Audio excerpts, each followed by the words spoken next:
All right, hey guys, Mike MacDonald here from CoachMikeMacDonald.com, and welcome to today's video. And today's video, we're actually here with Antonio Thompson, social media expert, digital entrepreneur, and he's really here to just kind of share his story and be able to really pick his brain and find out what he's been doing and how he's been able to create the successful business that he has today. So once again, thanks for jumping on, Antonio. Definitely appreciate it. Thanks for having me. I appreciate it. Yeah, for sure. Well, again, for those of you that don't know Antonio, he is, like I said, successful entrepreneur, digital marketer, and the owner of a paid ads and chat marketing agency. And I'm sure we'll definitely talk about that further on in the interview here. But, just starting off, I was just curious if you maybe tell me a bit more about your background actually before you became an entrepreneur. Yeah. So once again, thanks for having me on, Mike. I totally appreciate it. This is exciting. Super excited to share my journey. Like most people, I was on the path to, getting a job, following the traditional route, going to school, undergrad, graduate degree, working full time, and the thought of, being able to retire at a job after 40 years. Started undergrad as a music major playing trumpet, jazz and classical music. Decided to get a master's degree also in music, and not sure what I wanted to do after getting a master's in music. I know I wanted to play trumpet, but started to realize that the ability to make a significant or decent living was very limited. And so I went back to school and got another degree, a master's degree, second master's in fundraising. And so was working at several colleges and universities in New York, raising dollars from alumni, writing grants, and just making the college more profitable. Yeah. For a good cause, obviously, but really working towards raising more money for the schools. And stumbled upon entrepreneurship, 4 or 5 years ago, and have never looked back. Nice.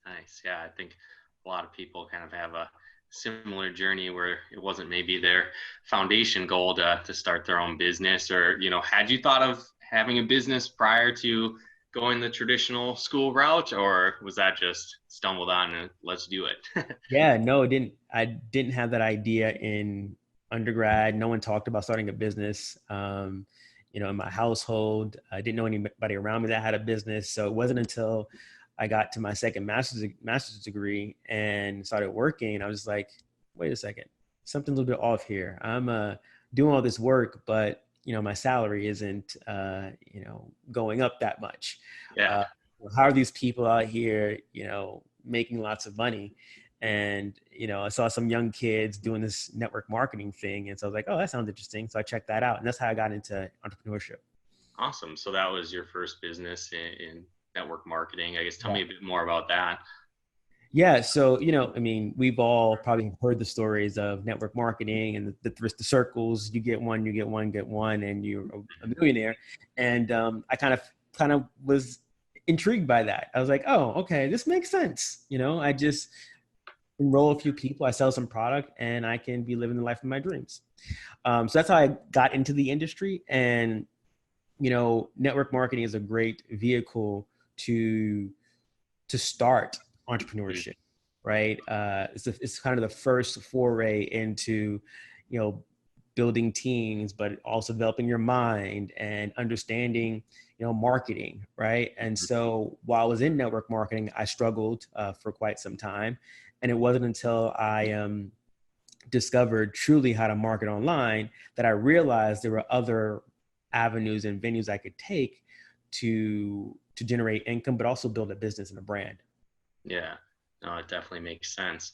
Kind of along those lines, you had mentioned that it shifted kind of into other things. Like, do you still build that first business that you started, or you just found that there were different options that fit you better and now you do those? I guess tell me a bit about that kind of transition period. Yeah. So, network marketing is built on the model of selling products, but also recruiting other people to do the same thing. And one of the things that I was not very excited about was building teams and kind of managing teams and, some people are great at that. I just wasn't excited about that aspect of the profession. And what I was excited about was learning marketing, because I realized that could be leveraged in other different niches and capacities, right? I could work with a realtor. I could work with, a doctor's office. I could work with, educators, right, who are looking to build a course, right? So I realized there was more opportunity to help others without having to build a humongous team. Yeah, no, it makes sense. Focus on what you're good at and what you enjoy, and have success in. So cool. So, I know that you mentioned that you had tons of degrees, and a lot of schooling, a lot of education. Do you feel like that traditional kind of formal education really prepared you for success in your entrepreneur journey? And, or some aspects maybe did, or some didn't. And, if what was it that prepared or helped, or what do you feel like was kind of lacking? Yeah, very interesting question. Because on one hand, I've always been, from a young age, my mom and family were always very strong advocates of education and going to college, and I was brought up with that kind of mentality. But I think I didn't need to have 3 degrees, right? I think going to school and getting a college degree is important. There are certain aspects that certain things you learn in school. So one thing that I think stood out for me, especially in undergrad, just being around people from different environments and communities, right? Learning how to communicate and engage with people. I think the foundations of undergrad education is sound. I think there's a lot of validity in what is taught. I think some of the courses could be obviously updated to reflect what's happening in society. But I think the social aspect, the getting involved, the community of it all is definitely well worth it. Looking back, I would not have gotten had I known what I know now, I would not have gotten 2 additional degrees. Quite frankly, I'm not really backtrack. I'm not utilizing most of the skill sets I learned. I will say that my fundraising degree has come in handy in terms of negotiations and sales and prospect research, that kind of stuff. So in that aspect, some of the skill sets that I did learn in my fundraising degree has transformed or translated into very useful skills in my business. But overall, I think, you can probably stop after a 2 or 4 year degree and learn a lot of what you need to know to succeed building a business online, through courses, through coaching. Yeah. And not tag on a 6-figure price tag, right? Yeah. For it. That definitely makes sense. And that actually kind of transitions into my next question as well. So along with that, as personal development, kind of that self-education really played a major role in your success in business. Yeah, absolutely. Because I didn't learn how to do marketing in school.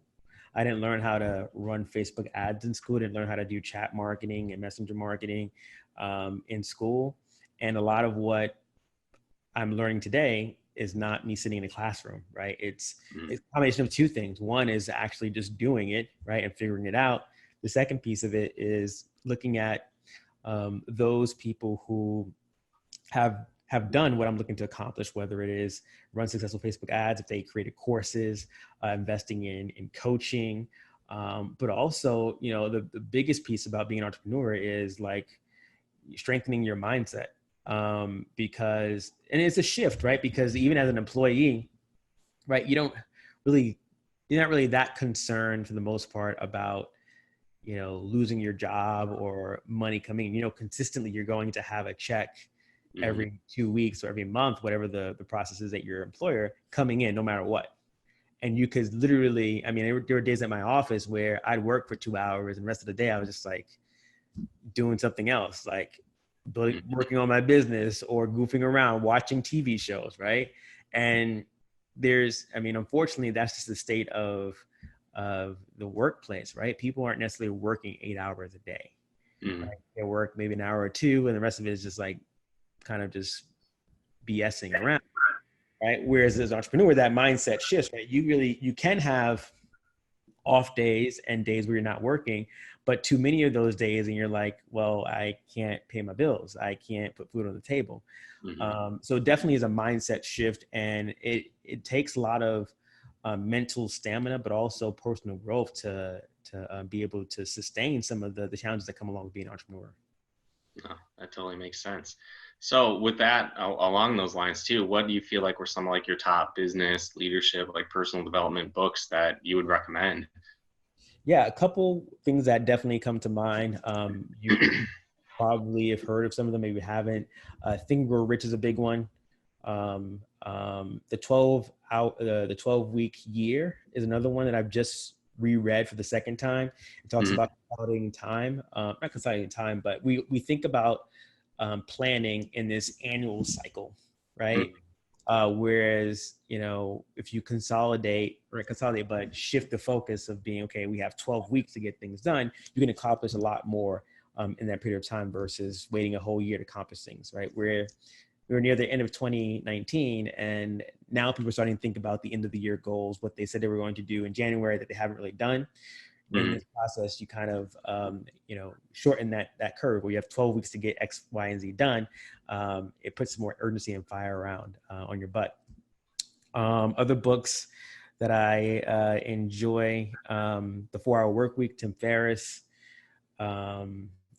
Crush It, Gary Vaynerchuk. Those are probably the main ones. Yeah. It's kind of hard to pick a few, right? You read so many over the years, they all kind of stand out. There's so many, right? And they're such great books. And the thing is, there's so much wisdom in them. And you can't just read them once. You have to read them multiple times to even get, you get so many new things when you read it a second time that you didn't uncover the first time. Yeah. That's one thing I've definitely noticed over the years too. You're kind of at a different awareness level. And so you get way more out of it the second, third, fourth time that you read it. Cool. So it sounds like I kind of know the answer, but do you see investing yourself and really developing new skills has been a big, major part of your success over the years?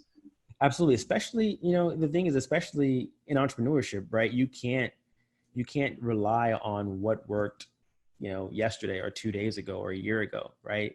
Things are constantly evolving and changing. And, you think about why some companies aren't around today. Well, because they stopped evolving, right? There's no more Blockbuster, right? But we have Netflix and Hulu, right? Had they continued to develop new skill sets, invest in, themselves and businesses, right? They would have saw the changing tide and been at the forefront of the new technology. So I'm constantly investing in myself, learning new skill sets, but also, it comes down to being around people that are in the space with you, who are also pushing the envelope as well. Cause they have, new ideas that come about, or, new things that are emerging that you can now jump in on very, very quickly.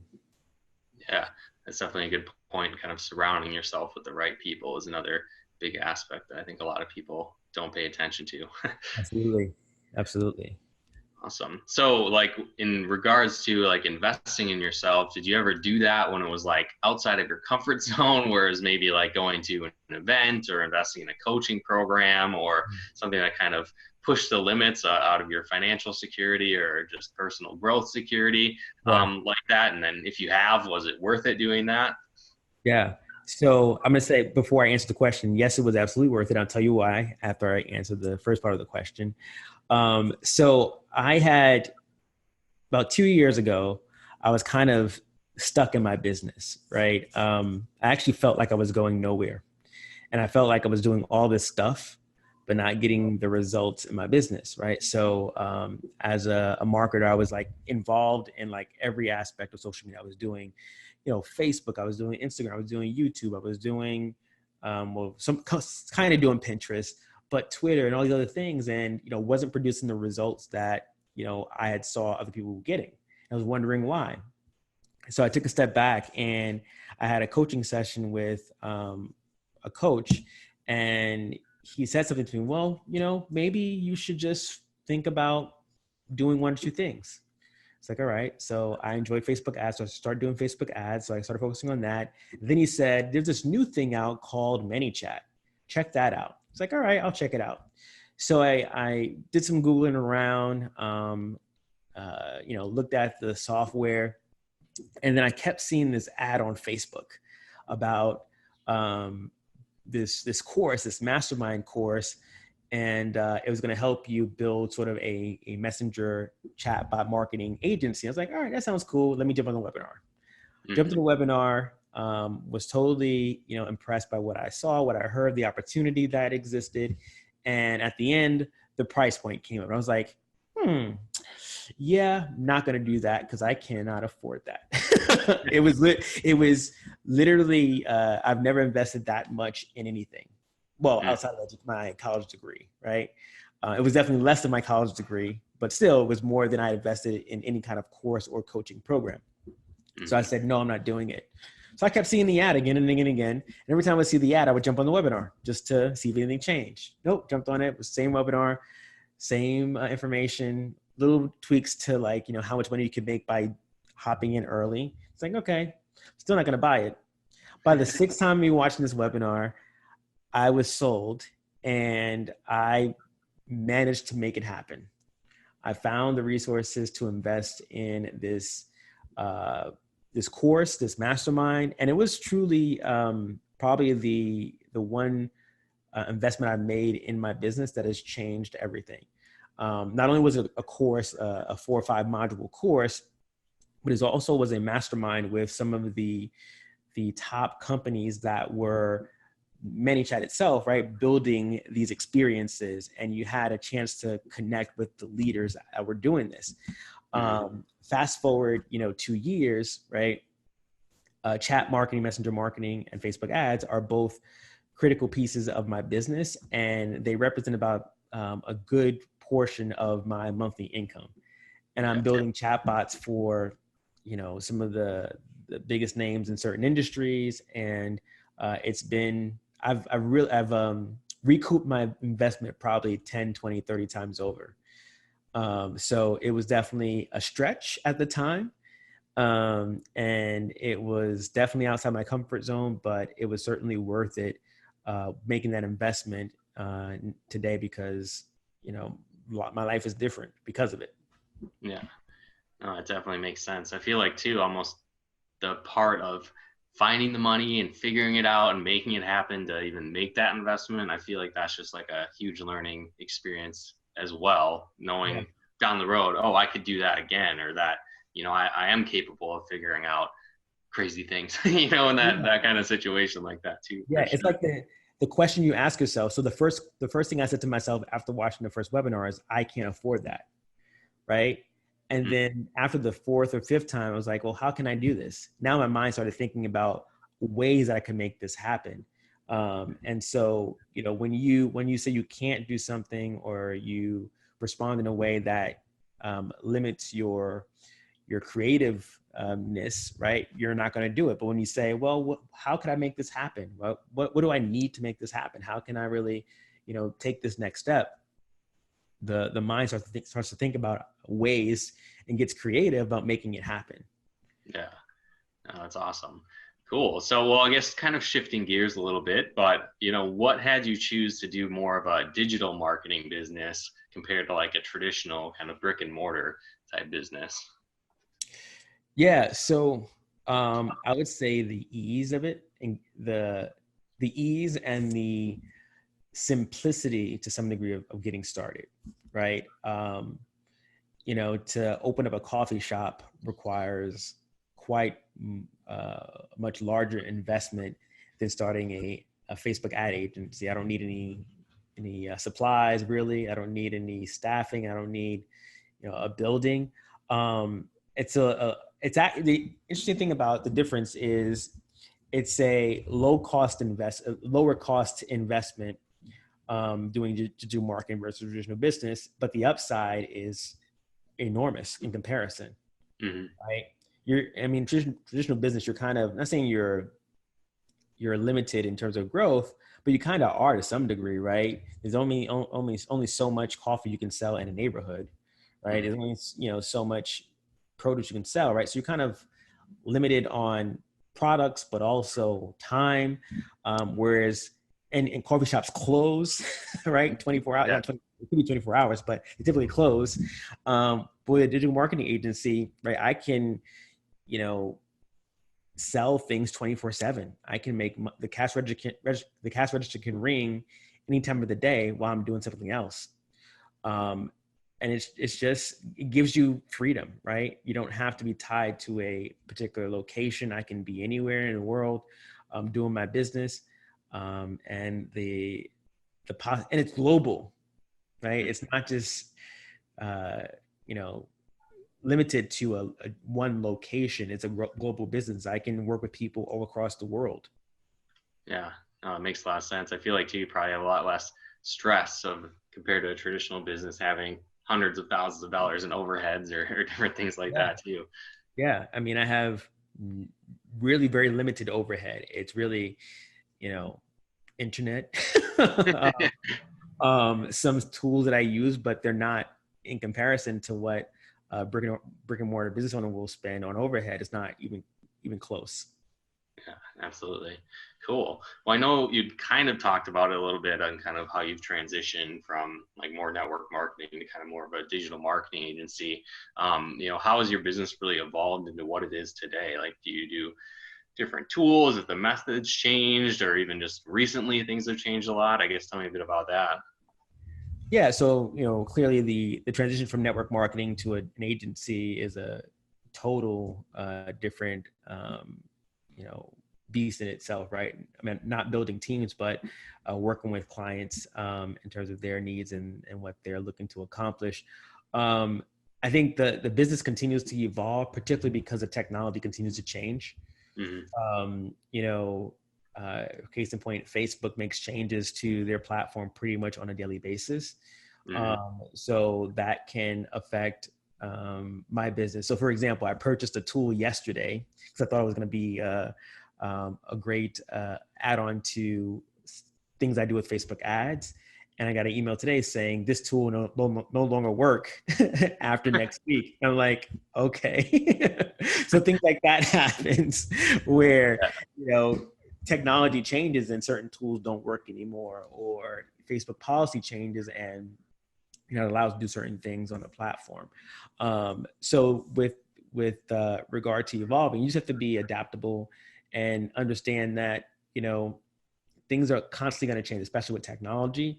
And it's important that you stay in the loop and be nimble enough. And that's why digital marketing businesses and traditional businesses are so different.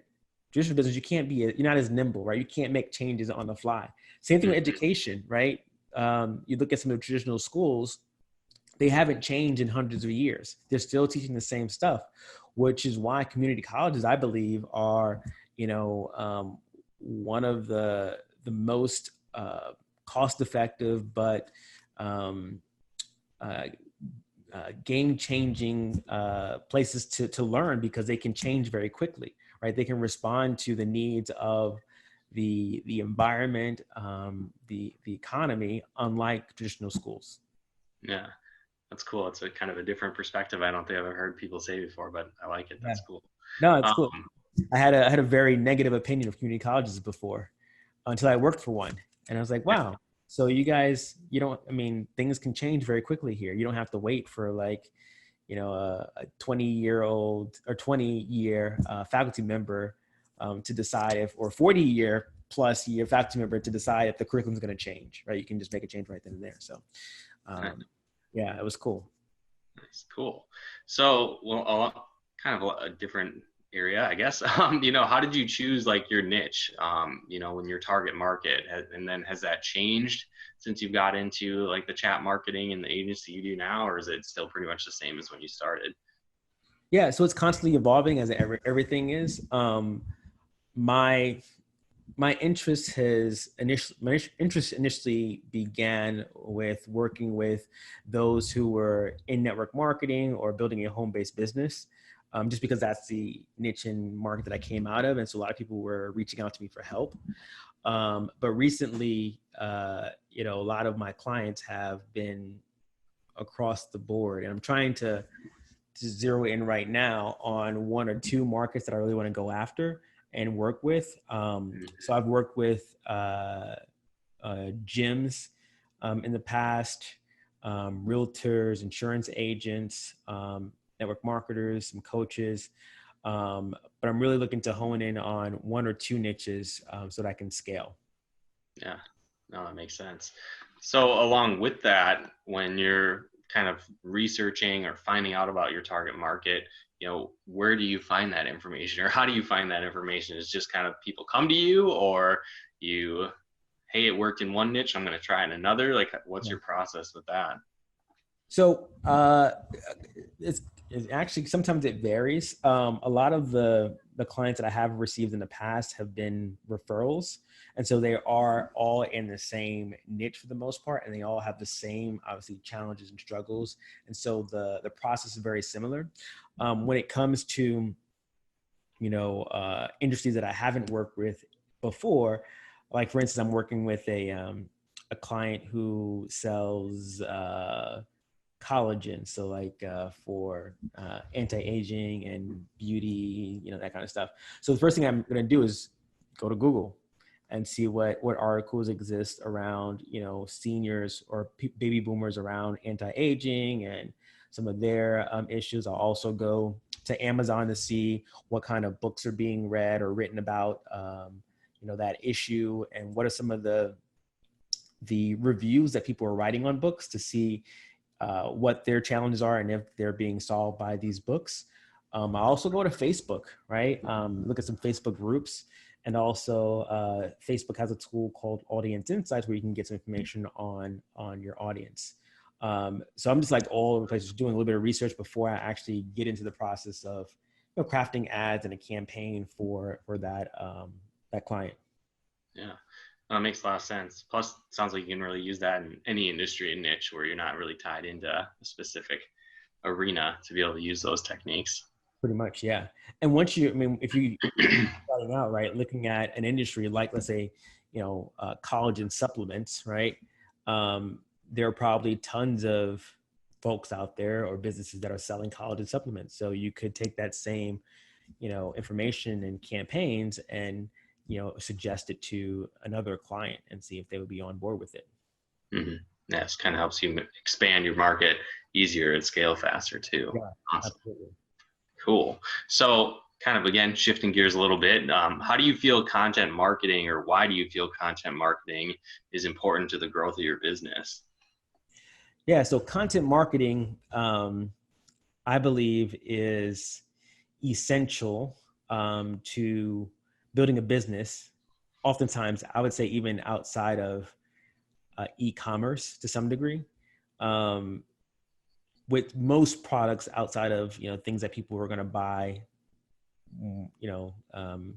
tangible products they're going to buy, they don't need much education about what it does, right? If I see an ad for a phone, I know exactly what it does. There might be some features that are different from an iPhone and Samsung, but essentially they can do the same thing: make a phone call, text, some apps, maybe a nice camera, right? I don't need much education about how to use the phone. Mm-hmm. When it's related to products that people have very limited knowledge about, or they have very little knowledge about your brand, you have to educate them, right? So content marketing is a great way to build your authority, right? Through content, whether it's a short video, a blog post, an article, right? And then earn the right to sell to them or offer them something, right? That's how you're successful with Facebook ads and paid marketing, because you have to give something to your audience of value before you ask anything of them, because they typically don't know who you are unless you're Pepsi, Coca-Cola, a big brand, right? They have no idea what you offer and why you're showing up in their news feed. So you have to educate them. You have to entertain them. You have to do something to get them connected to you. And then those who want to learn more, you invite them to learn more. Mm-hmm. So content marketing is essential to everything you do. I would even say, new brands that are bringing out, products, right? You still have to educate the consumer because they have no idea who you are and what your product does. So you want to educate them first before you ask them for anything. Yeah, that makes a lot of sense. Seems like a lot of companies make the mistake of just selling first. They have the mindset of how can I sell this person versus how Yeah. can I help this person. And it sounds like content marketing is really a good way to help them and then sell on the back end without being pushy or slimy or salesy or anything like that. Yeah, it's educa selling basically, right? You're educating and selling, right? Because in that education piece, you're gonna have an opportunity for people to take a next step with you if they're open to it. Typically. That makes sense. So when you are doing content marketing, like what platforms do you prefer to work on, and then why those platforms that you use? Yeah. So I believe content marketing for me, I primarily use 2 or 3 places. And it's usually short content typically, or, Facebook Live content, but primarily Facebook. So short videos. I typically will do like 2 to 3 minute or 1 to 2 minute Facebook videos and run those as ads to warm people up, get them to know me, or providing some value. I'll also every so often do a YouTube video that provides some value answering questions of my audience, and then do Facebook Live videos. I used to blog a lot. I haven't blogged in a few years now, just because it's still valid and valuable, but I think it only makes sense if you're in a niche market. And you're going to rank on the first page of Google. Other than that, it really doesn't matter. So I prefer YouTube videos, probably video content, Facebook videos, and Instagram videos because they're connected, and then lives. Oh, yeah, that makes sense. Do you feel like with all the platforms out there, somebody should spread themselves thin and try and do everything everywhere, or really do one or two? So I believe if you have the time and resources to repurpose your content in other places, right? So figure out how you can use a YouTube video or a Facebook Live video and take pieces of that and share it in other places, right? So I'm not saying you have to necessarily create content for every single platform that's unique, but figure out ways you can leverage one piece of content that you create once and then disperse it across other platforms, because there is value in an omni approach to marketing, right? So being everywhere, but it doesn't require you to necessarily be everywhere all the time, right? So creating one piece of content for one platform, and Gary Vaynerchuk is a perfect example of it, right? He does engage on Twitter quite often, and he probably responds to DMs on Instagram, but his content, he has a huge team, don't get me wrong, but his content is primarily one piece that is split across different channels. Yeah, makes a lot of sense. Save a lot of time doing one type of content once and then just reusing it everywhere to fit that specific platform. That makes sense. So do you feel... I'm not doing that. Let's put that out. I'm not doing that because I just don't have the time to cut up videos. I could hire someone to do that, obviously, but my focus. If I'm doing paid traffic, I'm just gonna do paid traffic and chat marketing, and I sprinkle in some Instagram here and there, but it's not necessarily connected to one piece of content. Yeah. No, that makes sense. So like with that, is there a specific, if someone who is like new starting a business, do you think there's like one platform or a couple platforms you think that they should start with or recommend using to promote their business just getting started? It depends on one question. Are you looking to do it organically or is looking to pay? Right? If you're just getting started with a business online and you have some resources for paid ads, Facebook is your place to get started, because your primary goal, I would hope, is to generate revenue, right? Sales. So you need to generate leads and customers. And if you have some advertising dollars, I would invest in Facebook ads. And I say Facebook ads, I mean Facebook and Instagram ads. Yeah. So they work together now, which is Yeah. great. Yeah. And if you don't have resources and you're looking to build it organically, right? I probably would recommend a YouTube strategy, Hmm.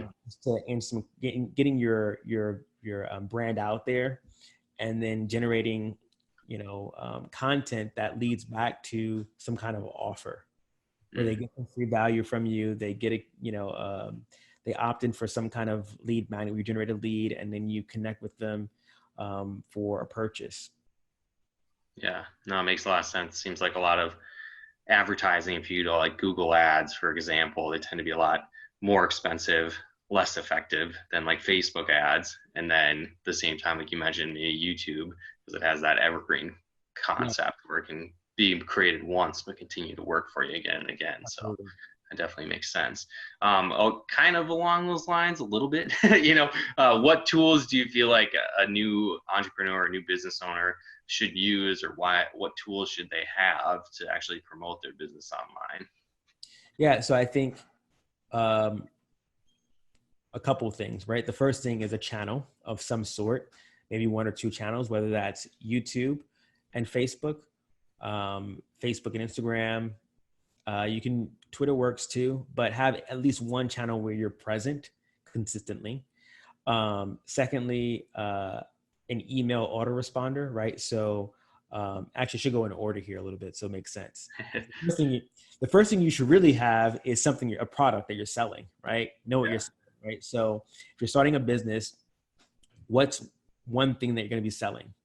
Second thing you would need is a way to uh, generate leads. So some kind of free lead magnet or offer to get people into your world, right? So it can be 7 tips to lose weight without going to the gym, something that's going to be valuable to your audience that they would want, so that they give you their information. The third thing I would say you would need is a lead capture system. So ability to capture name and email.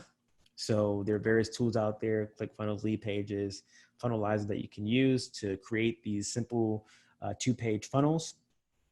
Fourth thing, an email autoresponder, right? Something to capture their email addresses so you can actually connect with them, communicate with them after they've opted in to your offer.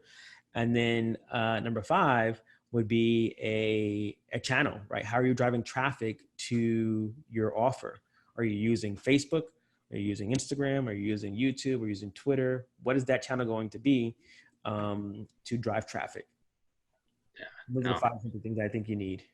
Yeah. No. I'm pretty laid out. I like it. I think a lot of people I run into, they think kind of like more traffic or that final step is the solution to their problems, but Yeah. without the other ones that you talked about, it's not really going to work, Yeah, right? traffic is never the issue. There's traffic everywhere. The question is where you're directing that traffic. Yeah. No, that makes a lot of sense. And is it So something you want? yeah. So do you feel, I know you talked about it a little bit kind of with like the update and tools and different stuff like that. Do you feel like advances in technology and social media have really benefited your business? Even since you started, and how it's evolved at this point? Yeah. Yeah, I think I mean, think about where we were, 10, 15, 20 years ago. The possibilities were very limited, right? Mm. And I think technology is always going to be a benefit to business owners. I mean, clearly that's how these companies that create these technologies will make money off of businesses because they're going to market on these channels, right? So Mm. I think the advances are always going to be able to benefit businesses so long as they play by the rules, right? And they're not treating, for example, social media platforms like Spamsville, right? Where it's all about selling, all about, what they want versus what the consumer wants. And we see this shift happening just in general in consumer behavior, right? People are turning away from big brands and focusing more on brands they can touch and know and can engage with, right? So we see it with like, Tom's shoes is one example, right? Or trying to think of some other brands that are uh, one-to-one personal people. Warby Parker is like another one where you feel like you're connected to the brand. I mean, Apple Mm. to some extent, right? You feel connected to the brand. It's not like one-to-one, but still there is this community aspect of it, right? Why people are so loyal to the brand. But you see people turning more to local businesses, businesses that are homegrown, and like the Brooklyn whiskey shop, right? That kind of stuff. Mm-hmm. So technology has made it accessible and available to anyone to start a business and reach an audience. Mm-hmm. Yeah.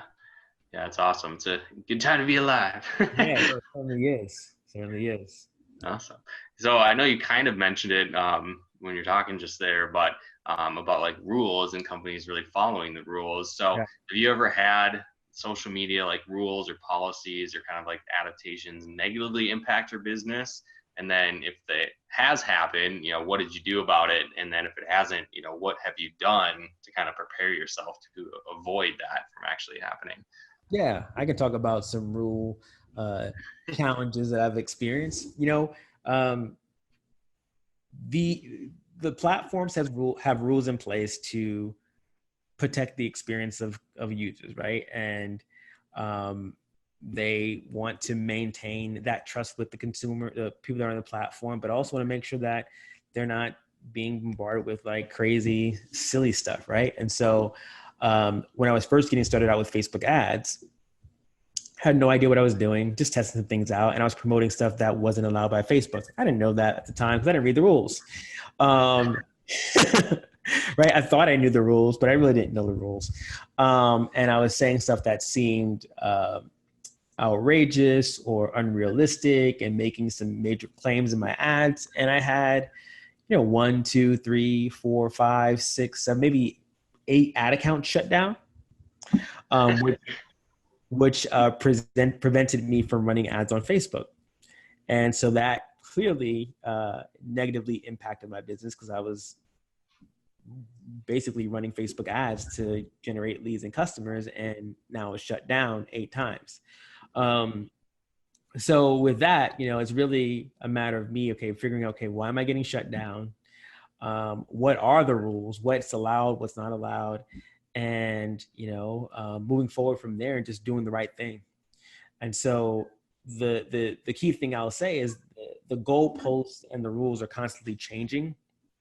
So it's important, it's incumbent upon business owners to keep in the loop and stay abreast of what's happening, what's changing, ensuring that what you're doing is in the benefit of, one, your business, but also in line with the social media or the internet company's guidelines. Because at the end of the day, the company wants to help you succeed, right? They want you to advertise on the platform. They want you to have success. We just can't be arrogant about our needs over what they want and what they are trying to create for their customers and consumers. I see a lot of marketers get upset when Facebook shuts them down, like, but I'm giving you all this money. I'm giving you all this money to run my ad. Yeah, but you're violating our policies. Follow the policies. We'll gladly take your money. But if you keep violating policies, we're going to shut you down. So it's really just a matter of just being aware and making sure that your message, your strategy is in line with what the platform actually wants their users to see and engage with. It makes a lot of sense. I feel like a lot of people just jump into it without knowing what's going on. And at least it's good to know that you can come back from failure. If you do get shut down, you can, learn a way around it and keep things rolling. Yeah, it's not the end of the world because, even if, knock on wood, I haven't been shut down in a while, right? Even if I was completely shut down and banned from Facebook, there's still other ways for you to get traffic, right? If I have an offer that's work, clearly it's all about, like I said before, the key things that you need to build a business, right? If you have those 4 essential things working, it really doesn't matter where the traffic source is coming from, right? If you get shut down by Facebook, well, now you gotta learn a new strategy, right? There's YouTube, right? You shut down by YouTube. Well, you shut down on YouTube and Facebook. There's something wrong with what you're doing. So you need to think about your business and what you're selling. But, God forbid you get shut down by both, right? Then you look at other traffic sources. Where else can you get traffic? It's just, where can you get people to your offer? And if that means you have to go and start doing Twitter, then that's what you got to do. If it's Pinterest, hey, Pinterest it is. If it's TikTok, hey, it's TikTok, right? Whatever it is, find where people are hanging out and move them to your offer. Yeah. So it's kind of like once you learn the foundation strategies, if necessary, you could really just apply it anywhere. That makes sense. Yep. Awesome. So kind of shifting gears a little bit, what do you like best about your current business and what you do now? I enjoy working with great clients that have interesting businesses, and helping them to realize their goals and their what they're trying to accomplish. That's probably the most rewarding thing about my business. Yeah, making money is great. I'm not gonna say I hate money, right? I love money, but the true measure of that success is really like how many businesses am I helping to reach their goal? Because when they're successful, obviously the dollars and cents and my success is gonna also go up. That's probably the biggest thing that I like most about my current business. Yeah, that's cool. Like the more you help other people, the more it comes back, tenfold to yourself. That's awesome. So what do you like least about your business? It kind of revolves around, and I actually hired someone to help me with this. It revolves around, I wouldn't say managing clients, but it's more so like managing to get paid, right? So it's in a one-person shop. This is one of the biggest challenges of, not the biggest challenge, it's a challenge of most entrepreneurs who are one-person teams or, have a few VAs working for them. Mm. Ultimately, you're the one delivering all the services, right? You're the one creating ads, creating campaigns, all that stuff like that, right?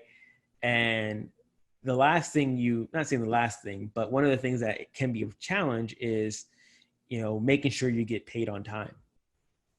And so that has been a challenge for me in the past few months, where I've had a lot of outstanding invoices, and I have an automated system that sends out reminders and invoices and people just weren't paying. So now I have a person that actually follows up with people directly to let them know that they're behind. And that has definitely helped. But yeah, I definitely hate chasing people to pay their bills.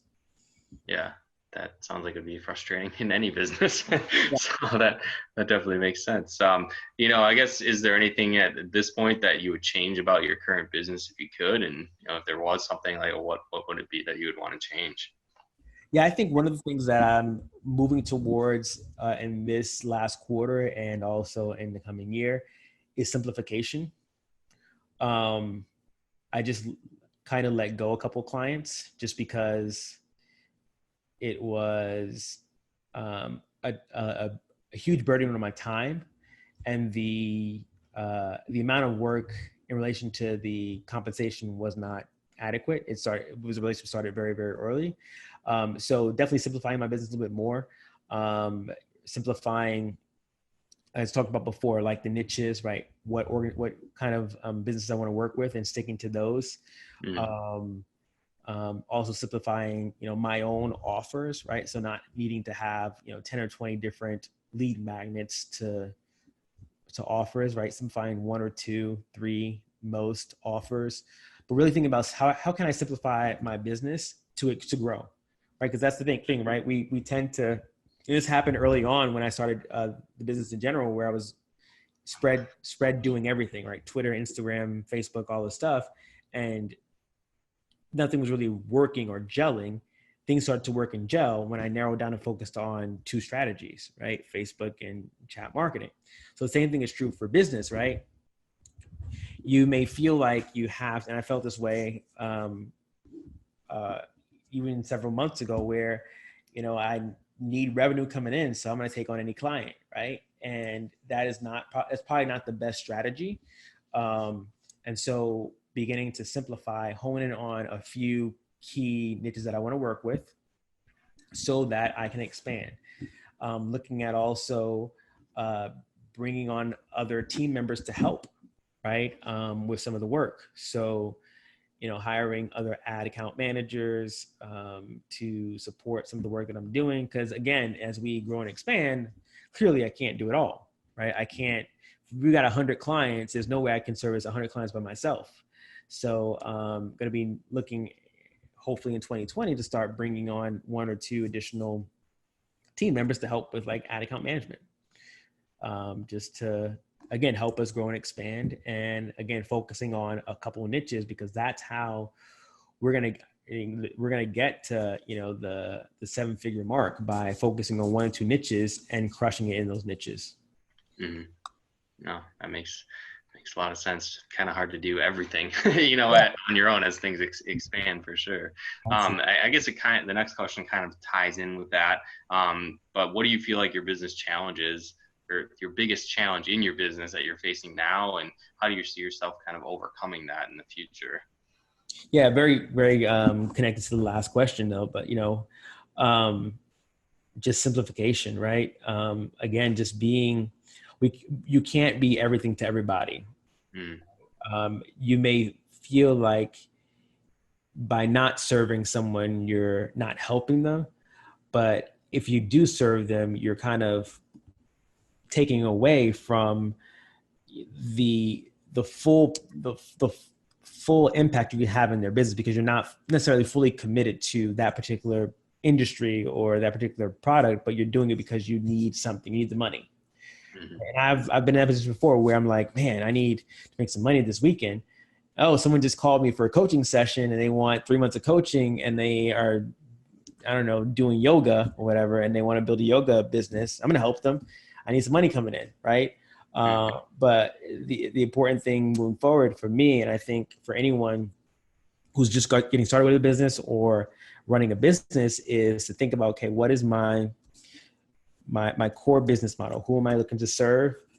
How am I looking to serve them? And then focusing on that specifically. You don't need 10, 20 different offers out there. You just need one. I mean, you just need one good offer, one good Facebook ad, one good funnel. That's all you need. Yeah.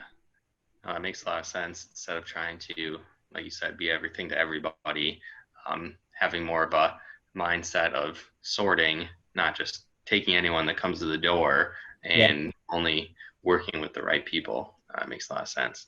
Because that's when you get to difficult situations with clients, right? You take on a client that you need the money, and they're just the client that just from hell, right?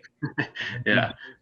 You dread getting on the phone with them. You dread doing the work, but you taking their money, so you're kind of obligated, or you can give the money back to them, but you're kind of obligated to serve them because you have their money. Yeah. I feel like if you haven't signed up the wrong person yet, you're not trying hard enough. When you're just getting started, at least, for sure. Awesome. So, when you're just getting started and getting things rolling in your business, did you ever have any like major setbacks? And, if you did, what did you do to overcome it?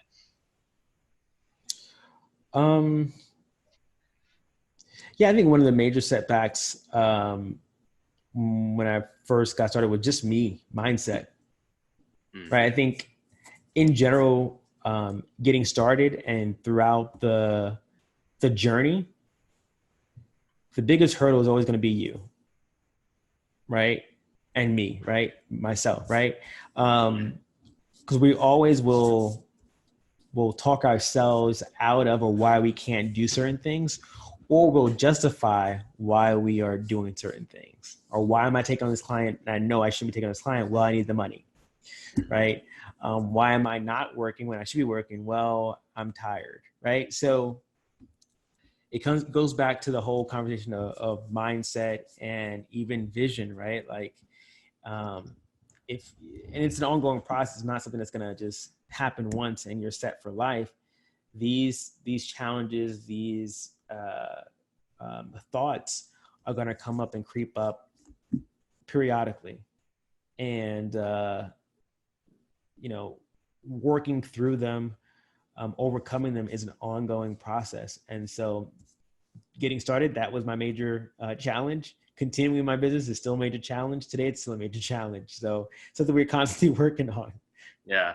No, that makes sense. I feel like, your business only grows to the point that you do, and that doesn't really end. If you're not growing, you're dying and growing backwards. So Yep. that's definitely a key thing that I think a lot of people overlook. I know I definitely did in the beginning where I used to work really hard, work all the time, but wasn't really working on my mindset and kept wondering why things weren't happening. But I think that's a big factor that a lot of people really underestimate for sure.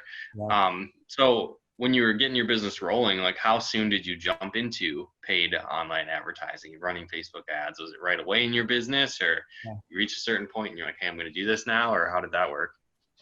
Well, I got lazy. Quite frankly, when I was in network marketing, was all this approach about like active prospecting and talking to people. And I did it for a while, about a year or so. And I was like, this is slow and boring. I don't want to talk to people that don't want to talk to me. Right.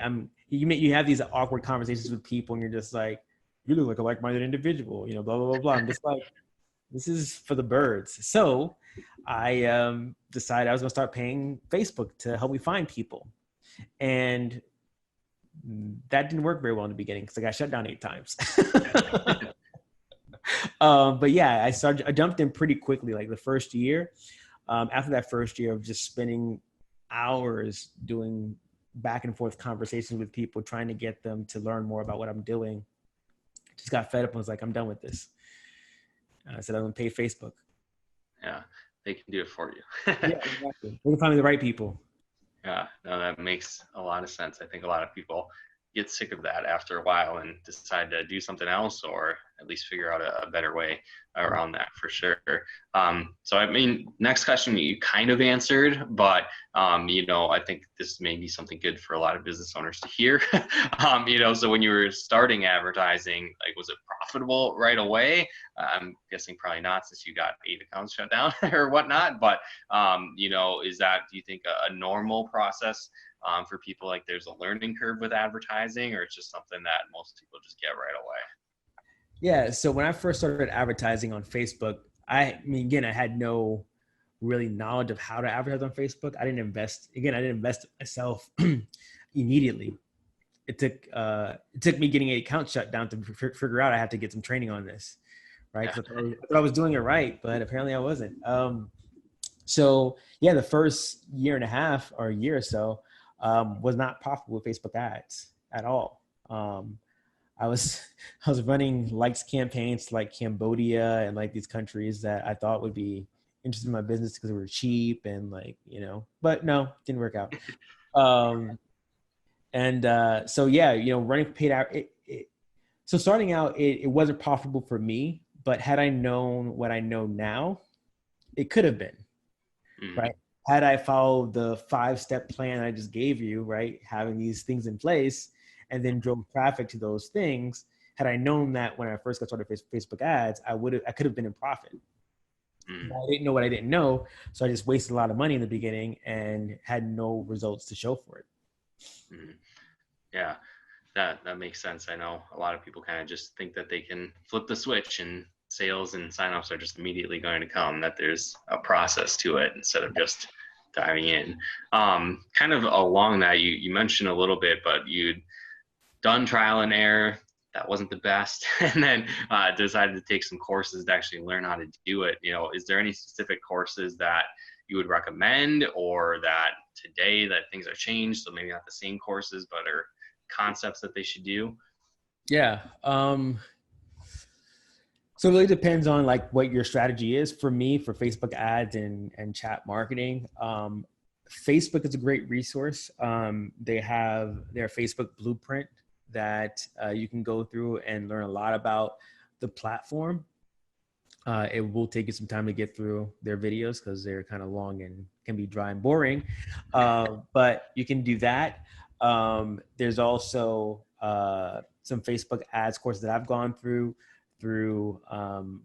My Assistant Pro, which is a training and marketing platform. I've also gone through some of Billy Gina's marketing stuff as well for messenger marketing, right? I've created a course that I think is pretty good. I think you can check that out. Yeah.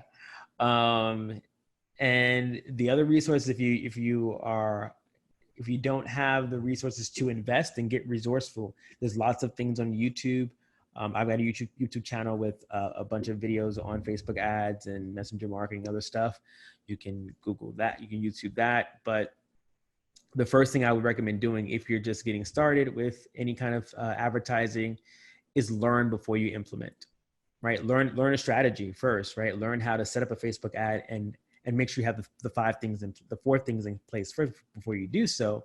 But just YouTube it, get a course, the blueprint, Facebook blueprint, and learn some things before you actually go into the ads manager. Because if you do so without that knowledge, you're going to be like me and waste money, potentially get shut down a couple of times. And now it's getting tougher to get your ad accounts back and create new accounts. So it's better that you learn before you go in and create an ad. But that's kind of what I would do. Yeah, no, that makes a lot of sense. I really like the part about being resourceful. I feel like a lot of people don't do that. They just are looking for the easy switch or the easy button to figure it out instead of actually diving in and doing a little bit of research first. So that makes a lot of sense. Kind of along with that, do you think a lot of people in their business start advertising too soon, or maybe just in like the wrong way, or maybe just have the wrong mindset in general about advertising? And then if you think that they do, you know, what is the right mindset to have with it? Yeah, I think all of the above that you just mentioned. I think people look at advertising as a quick fix, but they haven't fixed the real problem, right? Like you said before, people think traffic is the problem, and traffic typically isn't the problem. It can be a problem if you're targeting the wrong traffic, but if you don't have an offer that the traffic wants, then it's not going to work. If you don't have compelling messaging, a funnel, follow-up system, right, it's not going to work.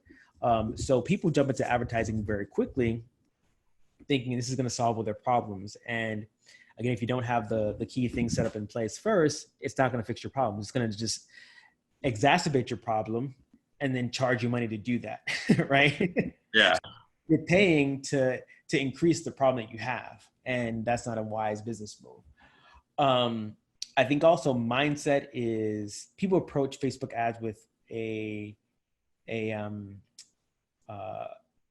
diluted mindset, right? So people will say, I've heard this a couple of times, people will say, this has to work, right? If Facebook ads, this doesn't work for me, I'm giving up. It has to work. And you have to understand that Facebook is a learning platform, right?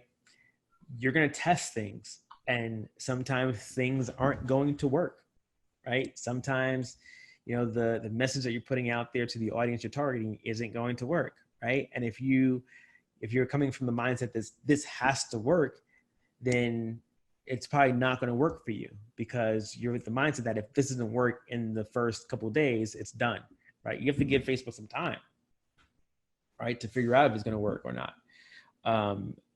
And so that's a big challenge people face mindset wise, that they want results right away, but they're not willing to invest the time or just the understanding the process that is going to take time and you know, going back to the drawing board and like refreshing things, making changes.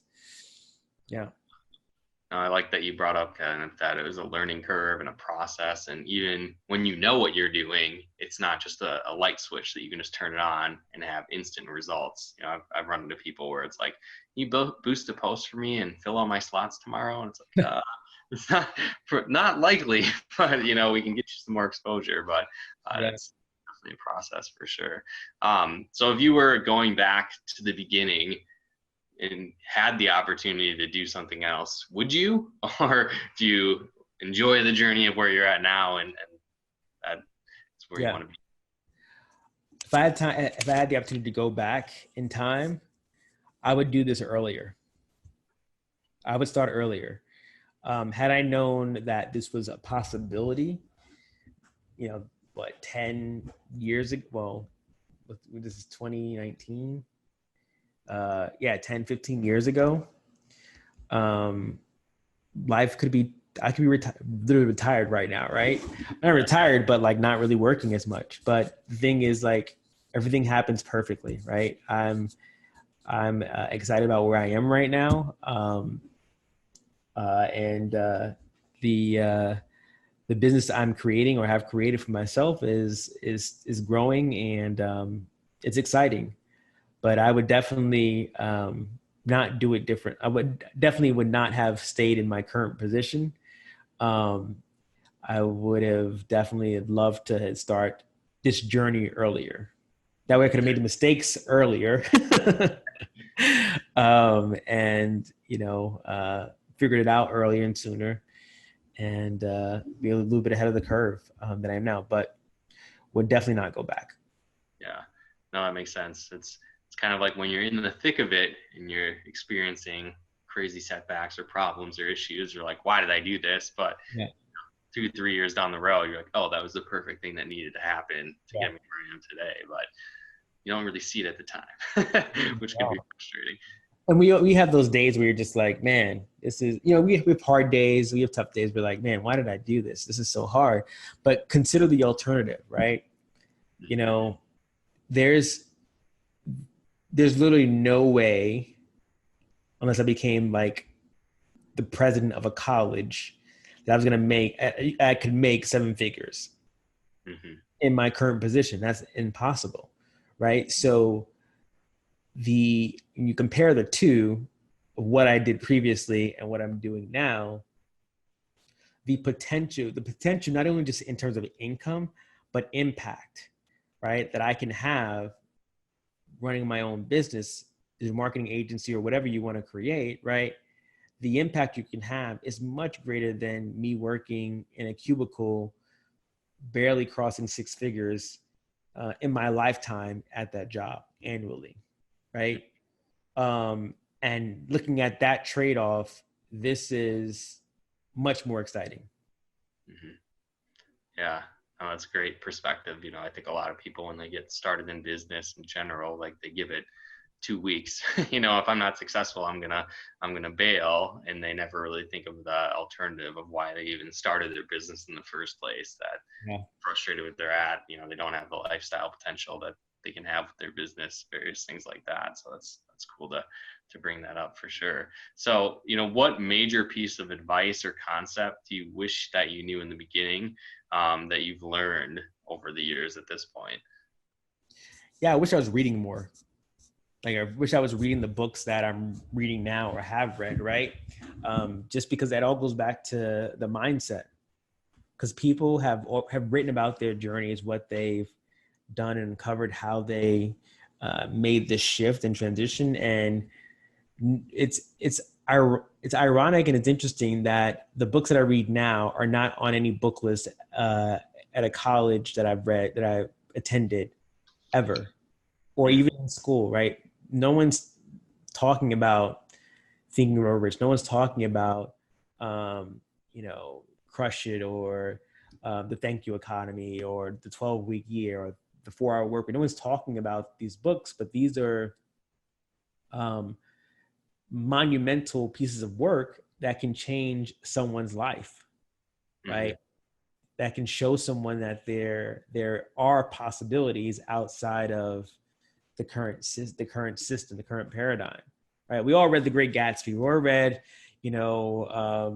Moby Dick, right? We all read those books, but great books, great American novels or whatever, right? But at the end of the day, what are they really teaching us about living life and living a life that we were kind of designed to live, of freedom, opportunity, right? It's more to satisfy a curriculum. Yeah, I feel like that's kind of similar journey, that I had too, where I used to hate reading in high school and college and never really did that. But then at the same time, it's like now I read all the time, always picking up a new book, diving into something else. So it's definitely a big piece of advice that I think could make a big difference for people for sure. So when you were just getting started and maybe not as successful as you are today, were your family and friends supportive? And, if not, what did you do, to create that support and have people on board? Or are they still not, and you're like, forget it? I'm just going to do it anyway. So, getting started in network marketing always has this negative connotation, no matter where you go, what you say and do. And out the gate, people were just like, wait a second, you got 3 degrees. And this is while I was working a job as well. Like, you got 3 degrees and you're doing what? Network marketing? You're MLMer, that kind of thing. You know, that's a scam, right? And so, no, they weren't supportive in the beginning in general, right? Because it was different. They were of the mindset, right? Okay, go to school, get a job, and retire. And they still are of that mindset, right? And they weren't supportive at all in the beginning. And it was very interesting. I believe they loved me still, but they weren't very fond. They were very negative. They're like, why are you doing this stuff? You're not going to make any money. I tried that Mary Kay stuff, that Avon stuff before. It doesn't work. I let them have it, and I let them have their opinions. But I just kept doing what I was doing. And fast forward, a few years, even, 2 years ago, year and a half ago, people still didn't get what I was doing. They're like, what are you doing again? You quit your job and you're doing what? Right? Because people were dumbfounded when I was like, I quit my job. And I was like, what are you going to do? I was like, I ain't working. I'm doing my business. It's like, so you quit your job with benefits with the city of New York, because I was working in the city at the time, where you can't get fired, obviously, unless you do something very, very bad. So I had a job for life, which was great. But it wasn't fulfilling, and it wasn't, again, salary 3% every year. And there was like, what are you doing? You're quitting your job and you don't have anything planned up. Were you even my coworker was like, you're quitting your job. So what are you doing next? Where are you going? I was like, nowhere. I'm going home. I'm working from home. Well, you're doing what? Yeah. And it took a while for people to come around and realize that, hey, he's been doing this thing for 3-4 years now. He hasn't had a job. Something must be working. And now they ask me, hey, how's business going? How are things going? Are you getting new clients? Now they're very supportive. They still don't understand it, which is, it is what it is. They still have that mindset, hey, I gotta work a job. But they're more not appreciative, but very excited for me, and think that I'm doing something cool. But they don't see themselves ever being able to do that for some reason, and they are all stuck in the whole 9-to-5 mindset. Yeah, it's kind of like, I feel like a lot of people have that same type of journey. They're not a ton of support in the beginning, but when they stick their guns and make things happen, that people start to come around. They might not be on board, but they're definitely more supportive, and that's good to hear that happened for you, as well. It was an interesting couple of years, particularly being in network marketing, just because the industry hasn't been as positively received, and people just have a negative opinion of it. And I think rightfully so, because the way people have traditionally marketed it and promoted it seems like a too good to be true kind of experience. So that's our fault.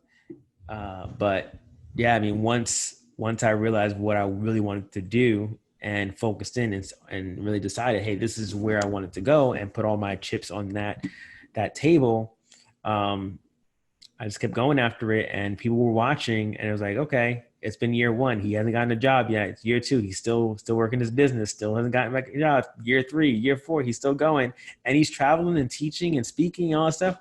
He must be doing something. Okay, we can support him now. We can say, okay, good job. Don't understand it, but good job. I guess you made a good decision at this point. That's Yeah. fine. Yeah. Awesome, for sure. So do you feel like, when you started out that you possessed any kind of special skills in the beginning that helped you become successful as an entrepreneur, or were they things that you really just learned over the years that anybody could really learn and practice? Yeah, I don't think I possess any major skills. Everything I know is stuff that I learned, right? And it wasn't in a school setting. It was in my computer right here. Mm. That's kind of where I learned everything. And so anybody with the desire and the willingness to do the work can make it happen. I think I've always been someone that has been a hard worker and someone that goes after things. But that's just me as a human. But definitely the information, the knowledge was something I didn't have at all. And I found where to go. I invested time, but also money in learning, and I got good. And when you get good at something, that's your ticket. I mean, that's your ticket. Like, people will pay you for your skill set, right? Look at plumbers. I mean, plumbers, they got one, not saying that one skill, they got one skill set, right? But people will pay them very well for that one skill set because I don't have that skill set. I can't unclog a toilet. They can.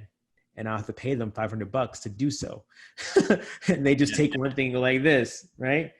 So, figuring out what that one thing, skill set that you're going to be very good at, and figure out where to go to get training on it, figure out who you need to be around, who's doing it well, and just go all in it, because there's opportunity everywhere. There's no limit to the opportunity, and you just have to decide that it's something you want to do and go all in on it. It makes a lot of sense. Sometimes I run into people who are like, oh, well, I'm not like you. I can't be successful, or, I don't have the skills you have. And I think a lot of people don't understand that it's an acquired skill. It's something that you can learn. Like, you can't really teach work ethic like you mentioned, but, actually going out and learning the skills is just something that anybody can do. So, well, if you have a cell phone, I mean, it's all right here in the palm of your hands. It's really, it's up to you. Yeah. Awesome. Well, I guess, is there any last, key advice that you feel any new entrepreneurs should have if they're either are just starting a business or maybe thinking about starting one, that you've learned over the years? Yeah, I mean, I would say there are probably 3 key things I would recommend to a new entrepreneur or someone who has been in business for a while and possibly is not getting the results or struggling with generating revenue. The first thing is, get clear on what you're selling, right? Get clear on what it is you offer to your customers. Get clear on that. Because if you don't have, I mean, clearly your goal is to make profit, right? Even if you're a nonprofit, your goal is to collect donations so you can do your work, right? So get clear on what that offer is, so that not only are you clear, but your audience is clear on exactly what you do and how you can help them, right? That's the first thing. Second thing is figure out, okay, who are the people that really want what I have to offer and will buy from you? So understanding your audience, right? So if it's collagen, right? Who are you selling that to? If it's Facebook ad training, who are you selling that to? If you're a plumber and you're selling plumbing services, who are you looking to connect with, right? So getting clear on what you're selling, getting clear on who you're selling it to. And thirdly, figure out how you're going to find that audience. Where's your traffic source, right? So what one place are you going to utilize to get customers? Because that's what you need. You need customers. You need customers to buy your stuff. You need customers to target with your ads or whatever you're offering. You need customers. So where your ideal customers hanging out, make sure you have a presence there, And then you simply, like we talked about before, if it's a business model or a product that requires some education, content marketing, right? Get them into your world. Then you make offers for them. But those are probably the three final things I'd share in terms of someone who is just getting started with business or who has been struggling for a while. Get clear on a product, not 5 or 10 products, one product, right? Focusing on that. Understand who the audience that you want, that really needs your product and is willing to buy, right? Who the audience who is already probably potentially purchasing other products, or they have an interest or problem that your product can solve.